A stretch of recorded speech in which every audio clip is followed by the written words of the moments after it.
जनाब जैद हामिद साहब से। सर अस्सलाम वालेकुम और बहुत बहुत शुक्रिया हमें ज्वाइन करने के लिए। जी वालेकुम सलाम, वेलकम।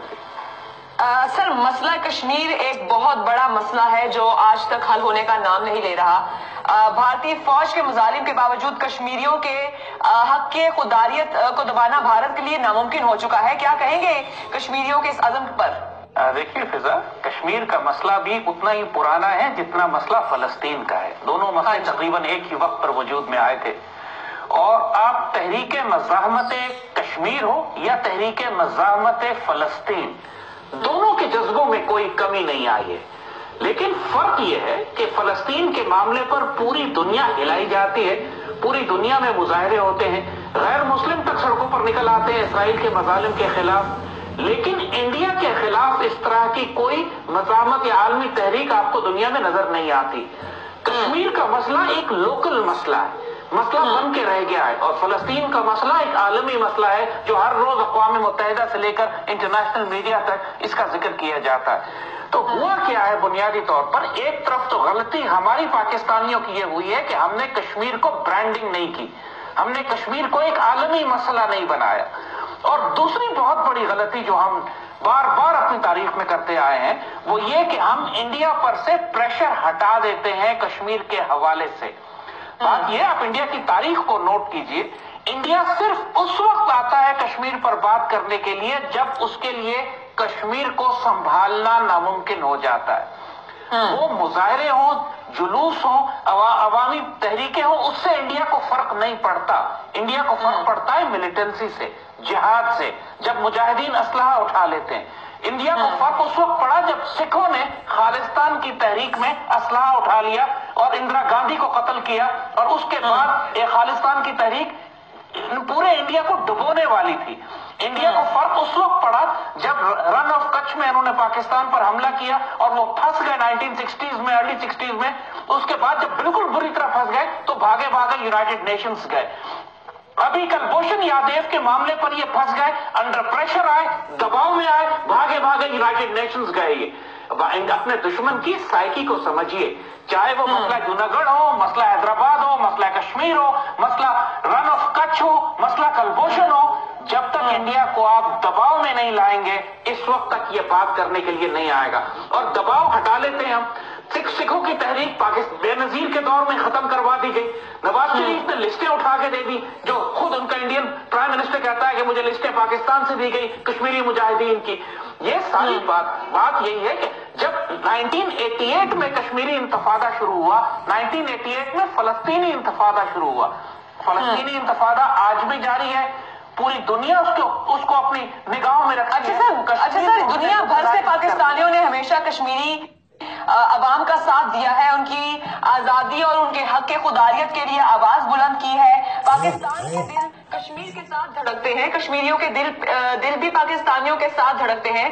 भारत समेत आलमी कुव्वतों को ये नजर क्यों नहीं आ रहा, क्यों उनकी आवाजों को दबाया जा रहा है? देखिए, हमने कहा ना फिर दो बातें हैं। पहली बात तो ये कि पाकिस्तान की रियासत की तरफ से जो एफर्ट्स कश्मीर के लिए की गई है वो मुनाफिकत है, सिर्फ हिपोक्रेसी है। फजलुर रहमान जैसे शख्स को पिछले 30 साल से 25 साल से आपने कश्मीर कमेटी का सरबराह लगाया हुआ है। ये वो शख्स है जो प्रो इंडिया है, जो पाकिस्तान की रियासत को तस्लीम नहीं करता, कश्मीर के जिहाद को जिहाद मानता ही नहीं है। उस शख्स को आपने कश्मीर कमेटी का सरबराह लगाया हुआ है। दुनिया के स्कैंडल सामने आ चुके हैं कि पूरी दुनिया में अरबों करोड़ों रुपए खर्च करते हैं, सैर सपाटे करते हैं, घूमते फिरते हैं और उसके बाद ये वापस आते हैं और इनका काम ये है कि मसला कश्मीर को तबाह करके रखना है, दबा के रखना है, इंडिया के लिए एम्बैरसमेंट क्रिएट नहीं करनी। ये आप पाकिस्तान की रियासत की पॉलिसी रही है। जितनी पॉलिटिकल हुकूमतें पिछले 25-30 साल में आई हैं उन सब ने फजलुर रहमान को कश्मीर कमेटी का सरबराह रखा है। जैसे हमने कहा ना कि उसके नतीजे में आपने दुनिया में कश्मीर की ब्रांडिंग नहीं की। कश्मीर के ऊपर आप कोई नए तराने नहीं निकालते, आप कोई नेशनल मूवमेंट नहीं है, आपके स्कूलों में कश्मीर नहीं पढ़ाया जाता, आपकी कौम सिर्फ जबानी कलामी कश्मीर डे मनाती है। लेकिन और निकलते भी है तो 2-4 मौलवी या जमात इस्लामी वाले या चंद एक लोग निकल के जुलूस निकाल देते हैं। लेकिन सिर्फ सियासी नंबर बनाने की बात है। यहाँ पर अक़वाम मुत्तहिदा कहाँ पर आती है? उन लोगों को ان کو نظر نہیں آ رہا کہ معصوم بچوں پہ، معصوم لوگوں پر گولیاں برسائی جا رہی ہیں، انہیں شہید کیا جا رہا ہے بھارتی فوج کی جانب سے. ان کو یہ جارحیت یا مظالم جو ڈھائے جا رہے ہیں کشمیریوں پر، وہ نظر کیوں نہیں آ رہے؟ وہ نظر نہیں آئیں گے. آپ اپنے دنیا کا، جس دنیا میں آپ رہ رہے ہیں، اس کے مزاج کو سمجھیے. یا جس کی لاٹھی ہے اس کی بھینس ہے. انہوں نے عراق تباہ کر دیا، شام تباہ کر دیا، لیبیا تباہ کر دیا، یمن تباہ کر دیا، افغانستان پر انلیگل انویژن اور آکوپیشن ہے. یہ سب تو اقوام متحدہ کو نظر نہیں آ رہا. پوری دنیا میں جس بڑی طاقت کا دل چاہتا ہے وہ جو چاہتی ہے کرتی ہے. اسرائیل نے جس طریقے سے فلسطین کو ہڑپ کر لیا پچھلے 70 سال میں، وہ تو اقوام متحدہ کو نظر نہیں آ رہا. بات یہ بچے، دنیا میں قومیں اپنی طاقت کے زور کے اوپر اپنا حق حاصل کرتی ہیں. اس لیے نہیں حاصل کرتی کہ ان کا استحقاق تھا، اقوام متحدہ نے ان کو حق دلا دیا. یا ڈنڈا چلتا ہے، یا طاقت چلتی ہے، یا بلیک میلنگ چلتی ہے، یا پریشر چلتا ہے. اور یہ سب چیزیں اگر آپ جنریٹ نہیں کریں گے تو آپ کی کوئی آواز دنیا میں نہیں سنے گا.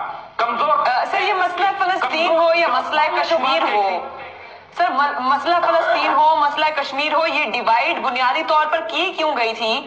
اگر آپ مطلب اگر میں آپ سے پوچھنا یہ چاہوں کہ اگر اس کی ہسٹری کی طرف ہم جائیں اور ماضی کی طرف نظر دوڑائیں تو یہ ڈیوائیڈ کیا کیوں گیا تھا؟ کیا یہ صرف اس لیے کیا گیا تھا محض کہ پاکستان اور انڈیا کے بیچ میں ایک کمزور کڑی رکھی جائے کشمیر کے نام پر؟ دیکھیے فضا، پوری دنیا میں جتنے بڑے بڑے مسلمانوں کے مسائل ہیں اس کی بنیاد برٹش امپائر نے رکھی ہے. جی. آج لوگ انگلستان سے کہتے ہیں، بڑے خوش ہوتے ہیں کہ انگلینڈ کی ٹیکسیوں پہ کشمیر کی آزادی کے نعرے لگے ہوئے ہیں. یہ تاریخ بھول جاتے ہیں کہ مسئلہ کشمیر کھڑا کرنے والا خود برٹش امپائر اور ماؤنٹ بیٹن اور ریڈ کلف. اور یہ برٹش امپائر ایک سازش کے تحت ایک فتنہ چھوڑ کر گئے تھے کہ ہماری ڈومینینز، دو ملک جن کو ہم اپنی نوآبادیاتی ریاستیں جن کو ہم چھوڑ کر جا رہے ہیں، یہ ساری زندگی آپس میں لڑتی رہیں. اور یہی مسئلہ انہوں نے فلسطین میں کیا تھا، لیکن چونکہ وہاں پہ یہود شامل ہے لہذا وہ اس کا ایک تاریخی پس منظر زیادہ بڑا ہے. کشمیر کو ایک لوکل کینسر کے طور پر یہ چھوڑ کر گئے تھے اور وہی ہو رہا ہے. 70 سال گزر گئے. وہ فتنہ جو انگریز چھوڑ کر گیا تھا، جو خون بہ رہا ہے اس پورے خطے میں، مشرق وسطی میں یا کشمیر میں، اس کی ذمہ داری برٹش گورنمنٹ کے اوپر ہے. مسلمان دنیا انہی ظالموں، سفاکوں، چنگیزوں سے توقع رکھتی ہے کہ وہ ہم کو انصاف دلائیں گے. بات یہ ہے کہ یہی تو فتنہ کھڑا کر کے گئے جو مقصد ہے ان کا، اور اب خود منصف بن کر آتے ہیں اور مسلمان قومیں ہم کے آگے لیٹ جاتی ہیں کہ برٹش امپائر یا یونائیٹڈ نیشنز ہمیں اب انصاف دلائیں گے. اس فتنے کا جو خود انہوں نے کھڑا کیا ہے پہلے دن سے. تو بات یہی ہم بات کر رہے ہیں کہ اگر آپ چاہتے ہیں کہ مسئلہ کشمیر حل ہو، اب ہم صاف بات کر رہے ہیں اور سخت بات کر رہے ہیں، ذرا غور سے سنیے گا. آپ کو انڈیا کے اندر آگ لگانی پڑے گی، آپ کو خالصتان کی تحریک کو سپورٹ کرنا پڑے گا، آپ کو نیکسلائٹس کو سپورٹ کرنا پڑے گا، آپ کو 7 سسٹر اسٹیٹس میں آزادی کی تحریکیں بھڑکانی ہوں گی، آپ کو کشمیر کو مسلح کرنا ہوگا جس طرح وہ ٹی ٹی پی اور بی ایل اے. اچھا سر کچھ جو بھارتی اینکرز ہیں میڈیا کے اوپر بیٹھے ہوئے، وہ یہ پروپیگنڈا بھی چلا رہے ہیں کہ جو کشمیری ذرا دور دراز علاقوں میں رہتے ہیں وہ تو چاہتے ہی نہیں کہ کشمیر پاکستان کے پاس جائے یا پاکستان کے ساتھ ضم ہو. وہ تو بہت خوشی سے اپنی زندگی کو گزار رہے ہیں، اچھی تعلیم لے رہے ہیں. وہ تو چاہتے ہی نہیں کہ کشمیر جو ہے وہ علیحدہ ہو وہاں سے. بھائی دیکھیے، بہت سارے سکھ ہیں جو کہتے ہیں کہ ہم انڈیا کے ساتھ رہنا چاہتے ہیں، لیکن بہت بڑی تعداد میں سکھ ہیں جنہوں نے خالصتان کے لیے پوری دنیا میں ایک آزادی کی تحریک چلائی ہوئی ہے. بات یہ ہے کہ ہر طرح کے لوگ ملتے ہیں، لیکن اگر وہ آوازیں جو کہ انڈیا کے ساتھ رہنا چاہتی ہیں کشمیریوں میں، وہ اگر زیادہ ہوتی، میجورٹی ہوتی، ڈومیننٹ ہوتی، تو پھر 7 لاکھ کی فوج انڈیا نے کشمیر میں کیوں رکھی ہوئی ہے؟ پھر جو کشمیر میں شہدا ہیں جو پاکستان کے جھنڈے میں لپیٹ کے کیوں دفن ہوتے ہیں؟ کیوں کشمیر بنے گا پاکستان کے نعرے وہاں وادی میں لگ رہے ہیں اور جگہ جگہ ہر روز پوری ویلی میں پاکستان کے جھنڈے لہرائے جاتے ہیں؟ یہ کون لوگ ہیں جو یہ کام کر رہے ہیں؟ بات یہ ہے کہ یہ پروپیگنڈا، ڈس انفارمیشن، سائیکولوجیکل آپریشنز میڈیا کے ذریعے، پالیٹکس کے ذریعے آپ جو مرضی کر لیں، ریئلٹی آن گراؤنڈ ہے کہ کشمیر کے عوام انڈیا کے ساتھ نہیں رہنا چاہتے. ان کا رشتہ پاکستان کے ساتھ لا الہ الا اللہ کی بنیاد پر ہے، اور یہی وہ ہمارا ایسٹ بھی ہے. آپ آج بھی جس وقت ہم یہ پروگرام کر رہے ہیں تو لائن آف کنٹرول پر ہماری گھمسان کی لڑائی ہو رہی ہے انڈیا کے ساتھ. ہمارے جوان بھی شہید ہو رہے ہیں، ان کے کتے بھی مردار ہو رہے ہیں. हैपनिंग राइट नाउ, और ये पिछले 70 साल से होता रहेगा। अब हमें डिसाइसिव होना पड़ेगा। अच्छा सर, यहाँ पर मैं आपसे ये सवाल लाजमी करना चाहूंगी, सर ये सवाल मैं आपसे लाजमी करना चाहूंगी कि जो साबिक वजीर आजम मियां मोहम्मद नवाज शरीफ थे, उनके तो ताल्लुकात मोदी साहब के साथ बहुत अच्छे थे, तो क्यों नहीं बात की गई कश्मीर की, और क्यों नहीं इस मसले को हल किया गया? क्या समझते हैं आप, इसके पीछे राज क्या है? देखिए, जिस हुकूमत के ताल्लुकात इंडिया के साथ या मोदी के साथ अच्छे होंगे वो कश्मीर पर बात नहीं करेगी। इंडिया के साथ कश्मीर पर बात वही हुकूमत कर सकती है जो पाकिस्तान की डिग्निटी, गैरत, ऑनर और इज्जत के ऊपर खड़ा होना जानती है। वो हुकूमत जो इंडिया से दोस्ती करे, सैयदी रसूलुल्लाह ने हमें इंडिया से ग़ज़वा हिंद का हुक्म दिया है, दोस्ती करने का हुक्म नहीं दिया। पिछले 70 साल की तारीख हमें बता रही है कि हिंदुस्तान के साथ आप हालत जंग में हैं, कई जंगें कर चुके हैं, proxy war, low intensity war 24 घंटे 70 साल से जारी है, और अब आने वाले वक्तों में फैसला कुन जंग भी होगी। वो भी तैयारी कर रहे हैं, हम भी तैयारी कर रहे हैं। ये सिर्फ ट्रिगर का मामला है। कौन सी चीज है जो इस जंग को भड़का देती है? फाइनल कॉन्फ्लिक्ट इंडिया के साथ इनएविटेबल है, और कश्मीर बजोर शमशीर ही लिया जा सकता है, डिप्लोमेसी और पॉलिटिक्स के जरिए नहीं। कौम को जब अच्छा सर, एक तरफ तो अमेरिका जो है पाकिस्तान से डू मोर का मुतालबा करता है और कहता है कि जी जिन दहशतगर्दों को पाकिस्तान ने पनाह दी हुई है उनको खत्म किया जाए, उनको सफाई हस्ती से उड़ा दिया जाए, लेकिन दूसरी तरफ उनको ये मसला क्यों नहीं नजर आता? भारत के अमेरिका के साथ इतने अच्छे ताल्लुकात हैं, उनको ये क्यों नजर नहीं आता कि भारतीय फौज इतने मुजालिम ढा रही है वहां पे मासूम लोगों पर, सिर्फ लोगों पर ही नहीं, मासूम बच्चों पर हर आए दिन कोई ना कोई वहां से लाशें उठाई जाती हैं, मासूम बच्चों की, लोग शहीद होते हैं। उनको ये क्यों नजर नहीं आता? भारत को क्यों नहीं वो समझाते कि इस मसले को हल करें? आप अगर नोट करेंगे तो अमेरिकन जब डिमांड करते हैं पाकिस्तान पर, जब प्रेशर डालते हैं पाकिस्तान पर कि आप दहशतगर्दों के खिलाफ कार्रवाई करें, तो वो हाफिज सईद का नाम लेते हैं, लश्कर तैयबा का नाम लेते हैं। हालांकि हाफिज सईद और लश्कर तैयबा ने तो अमरीकियों को कोई नुकसान नहीं पहुंचाया। अफगानिस्तान में तो नहीं लड़ रहे हाफिज सईद और लश्कर तैयबा, या पाकिस्तान का कोई और मुजाहिद वहां जाके।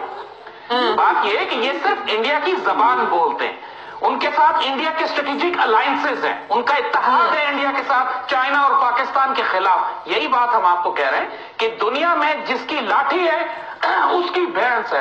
यहां पर आपको हक नहीं दिया जाता, हक छीनना पड़ता है आपको। और इकबाल ने जो कहा था कि जुर्म में ज़ईफी की सजा मर्ग मफाजात, जो कमजोर होता है उसको सडन डेथ मिलती है, वो अचानक मौत आती है उसके ऊपर, उसको तबाह कर दिया जाता है, अचानक उस पर हमला कर दिया जाता है। अगर तुम ज़ईफ हो तो इसकी सजा तुम्हें ये मिलेगी। इसीलिए पाकिस्तान को हम ये साफ कहते हैं, पाकिस्तान की कौम को भी, पाकिस्तान की फौज को भी, हुकूमत तो है ही नहीं, उससे बात क्या करें हम, कि आप अपने आप को मुनज़्ज़म करें, ऑर्गेनाइज करें एक ग़ज़वा हिंद के लिए। और उससे पहले इंडिया जो आपके खिलाफ एक लो इंटेंसिटी कॉन्फ्लिक्ट, एक 5th जनरेशन वॉर, एक अर्बन वॉर कर रहा है, हमारे गलियों और शहरों में हमारे बच्चों पे, हमारे स्कूलों पे हमले कर रहा है, इसके लिए पूरी पाकिस्तानी कौम को मुसल्लह होकर तैयार होने की जरूरत है। सिर्फ प्रेशर आप पाक फौज पे नहीं डाल सकते कि अकेली पाक फौज पाकिस्तान का दिफा करेगी। आने वाली जंगें जो है शहरों में लड़ी जाएंगी, शहरी अवाम को फौज के साथ खड़ा होकर पाकिस्तान का दिफा करना पड़ेगा। जो गलतियां हम कर चुके हैं उसके नतीजे में दुश्मन को मौका मिल चुका है कि हमारी सफों में दाखिल हो गया है, और अगर इंडिया से कोई फाइनल कॉन्फ्लिक्ट होता है तो पहले वो हमारी सफों में दाखिल हो जाएगा, हमारे कई शहर दबाव में आएंगे। लिहाजा हमको बहुत लंबी जंग के लिए तैयारी करनी है। अब मसला कश्मीर जो कि दहाइयों से चलता हुआ आ रहा है, तब से चल रहा है जब से पाकिस्तान बना है, अब इस मसले का हल क्या है, और क्या आने वाले दिनों में या आने वाले सालों में या आने वाली दहाइयों में ये मसला कभी हल होगा भी या नहीं? बच्चे, इसका सिर्फ एक तरीका है, इंडिया के लिए कॉस्ट ऑफ ऑक्यूपेशन बढ़ा दें, इंडिया के लिए इतना महंगा कर दें कि वो अफगानिस्तान के वो कश्मीर में अपनी फौजें रख ही ना सके। आपने सोवियत यूनियन को इसी तरह शिकस्त दी थी, आप इतना नुकसान करते थे हम सोवियत यूनियन का अफगानिस्तान में कि वो छोड़कर चला गया अफगानिस्तान। अमेरिकन के साथ भी यही हो रहा है, इतना भारी नुकसान वो उठा रहे हैं कि मजबूरन छोड़ के जाएंगे आखिर में वो। आपको ये इंडिया के साथ करना पड़ेगा। जब एक काबिज ताकत किसी खित्ते पर कब्जा कर लेती है तो उसको नहीं छोड़ती जब तक कॉस्ट ऑफ कॉरपोरेशन उसके जो मुनाफा वो हासिल करना चाहती है उससे 100 गुना ज्यादा ना बढ़ जाए। आपको पर हिंदुस्तान तो अमेरिका के साथ मिलकर हमें दहशतगर्द करार देता है सर। उनको तो ये नजर नहीं आता ना, वो अपने गिरेबान में झांक कर देखते हैं कि वो कश्मीर में क्या जुल्म कर रहे हैं। वो तो हमें दहशतगर्द कहते हैं। जो मर्जी कहता रहे आपको अपने इंटरेस्ट में काम करना है। तुर्की ने क्या किया? अमेरिका चीखता रह गया, अमेरिका हंगामा करता रह गया, लेकिन तुर्की ने सीरिया में फौजें दाखिल कर दी अपने बॉर्डर को सिक्योर करने के लिए। हमें भी अफगानिस्तान में फौजें दाखिल करनी है, अफगान तालिबान को रिकॉग्नाइज करना है, टीटीपी को, आईसिस को अपनी बॉर्डर से दूर धकेलना है, और हमने कश्मीरी मुजाहिदीन की, सिखों की, नक्सलाइट्स की, माओइस्ट की, सबकी सपोर्ट करनी है कि इंडिया में इतनी जोर से आग लगे कि वो मजबूर होकर कश्मीर छोड़ने पर आमादा हो जाए। इससे पहले वो कभी कश्मीर नहीं छोड़ेंगे, आप जितने मर्जी कश्मीर डे मना ले, ये तय बात है। कश्मीर बतौर शमशीर लिया जा सकता है सर। ठीक जैद हामिद साहब, बहुत बहुत शुक्रिया आपका।